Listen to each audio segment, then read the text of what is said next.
Today is the 24th of September 2025. I am Moises Hernandez, and this is Geopolitics with Moises Hernandez. What we are witnessing on the international stage is not just another presidential remark. Donald Trump's recent message about the war between Russia and Ukraine is not only surprising, but also reveals a vision disconnected from the military and economic reality on the ground. Today, I will guide you through a deep analysis of his statements, from Russia's apparent weakness to Ukraine's supposed chances not only of recovering territory, but even of invading Russia, and the risks his stance poses for NATO and global stability.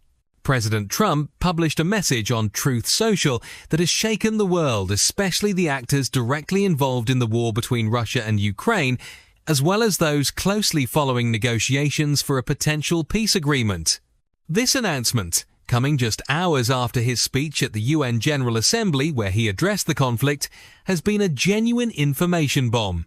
In an unexpected twist, Trump has put forward ideas that not only break with what he had previously hinted at, but seem to belong to an entirely different scenario, almost as if he were proposing an alternative reality. In his post, Trump claims that after analyzing the military and economic situation of Russia and Ukraine, he believes that Ukraine, with the support of the European Union, is in a position to recover all its territory up to the 1,991 borders, that is, before the Maidan conflict and Russia's annexation of Crimea in 2014. This statement is absolutely astonishing. He further declares that Russia is a paper tiger, downplaying its military and economic capabilities, and insists that Ukraine is strengthening while Russia faces long fuel lines and severe economic problems. However, he offers no concrete evidence to support these claims, raising doubts about the basis of his reasoning. Beyond this, Trump goes even further by suggesting that Ukraine could not only recover its lost territory, but even annex parts of Russia. This shift in position is so drastic that it is difficult to process. He argues that now is the time for Ukraine to act, since Russia is allegedly on the verge of economic collapse. He even concludes with a baffling remark, "I wish both countries the best," which adds a strange tone to his statement. This discourse is not only puzzling, but also reveals a clear disconnection from military and strategic reality. In recent weeks, Russia has advanced significantly in areas such as Kupiansk, Lyman, and the Donbass, taking advantage of Ukraine's lack of resources and troops. Ukrainian President Volodymyr Zelensky has publicly acknowledged that his country lacks sufficient strategic and operational reserves to hold defensive lines. The mobilization of resources to contain Russian advances in one area has weakened others, leaving Ukraine increasingly vulnerable. In this context, suggesting that Ukraine could go on the offensive to restore the 1,991 borders is at best a fantasy and at worst an irresponsible statement that ignores the dynamics of the conflict. Trump also mentions that NATO and the European Union could solve the situation, but the numbers simply do not support this claim. Just days ago, Zelensky estimated that Ukraine needs $120 billion to keep the state functioning, plus an additional $60 billion in military aid. Europe, however, has offered only $2.3 billion for the remainder of the year, an amount insufficient even for basic needs. Added to this is Ukraine's severe shortage of military personnel, with mounting human losses, while Russia has optimized its operations to reduce its own. In this scenario, the idea that Ukraine could reverse the battlefield situation is simply unrealistic. Trump's speech also raises serious questions about his understanding of the strategic implications. In his UN address, he spoke of imposing strong economic sanctions on Russia, including tariffs on countries such as China, India, and Brazil, which continue buying Russian oil. This proposal would not only affect Russia, but also devastate European economies, which depend on affordable energy to sustain production. Moreover, Trump urged NATO countries to increase defense spending from 2% to 5% of GDP, a demand that many allies could not meet without further straining economies already suffocated by war. Another alarming point was Trump's mention of the possibility of NATO shooting down Russian planes.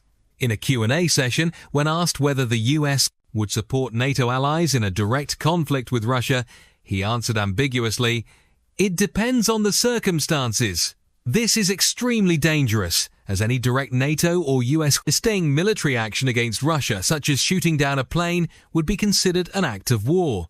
This could escalate the conflict rapidly to unimaginable levels, including the risk of nuclear confrontation." After meeting with Zelensky, Trump seems to have adopted a narrative that mirrors the Ukrainian leader's optimistic but unrealistic statements. Zelensky has insisted that Russia is on the brink of economic collapse and that Ukraine is improving, despite evidence to the contrary. It is troubling that Trump, after this meeting, has radically shifted his position from speaking of peace negotiations to advocating for Ukraine's total military victory. This suggests an inability to distinguish between Zelensky's rhetoric and objective reality, casting doubt on his strategic judgment. From the Russian perspective, Trump's statement represents a rupture with previous efforts to pursue a negotiated solution. For months, Trump had spoken of his good relationship with Putin and his intention to end the conflict quickly. However, by backing a maximalist stance that ignores Russia's demands and the military reality, he is sending a clear message. Either Russia surrenders to the West's terms, or it must prepare for escalation. Russian leaders, known for their calculated approach, will likely interpret this as a sign that there is no reliable partner for peace in Washington, which could drive them to intensify military efforts and prepare for a wider conflict with NATO. This shift in position not only undermines the Trump administration's credibility, but also raises serious doubts about its ability to handle international crises rationally. The volatility of these statements, which contradict everything Trump has said since taking office, could have devastating consequences if not quickly corrected. It is crucial that the administration clarify or retract these claims, as has happened in the past with reckless remarks from other leaders. Otherwise, the risk of military escalation with catastrophic consequences rises significantly.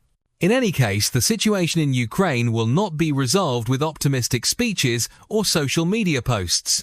The reality on the ground, with a weakened Ukraine and a Russia that retains the initiative, cannot be ignored. The international community, and especially USO leaders, must act with prudence and realism to avoid a greater disaster. We will continue to monitor reactions from Moscow, European allies, and hawkish sectors that might seize upon this rhetoric to justify escalation. Meanwhile, it is essential that truth and clarity prevail in the analysis of this conflict. If you want to continue receiving critical and in-depth analysis of geopolitics, economics, and international conflicts, don't forget to subscribe and turn on notifications so you don't miss any of our reports.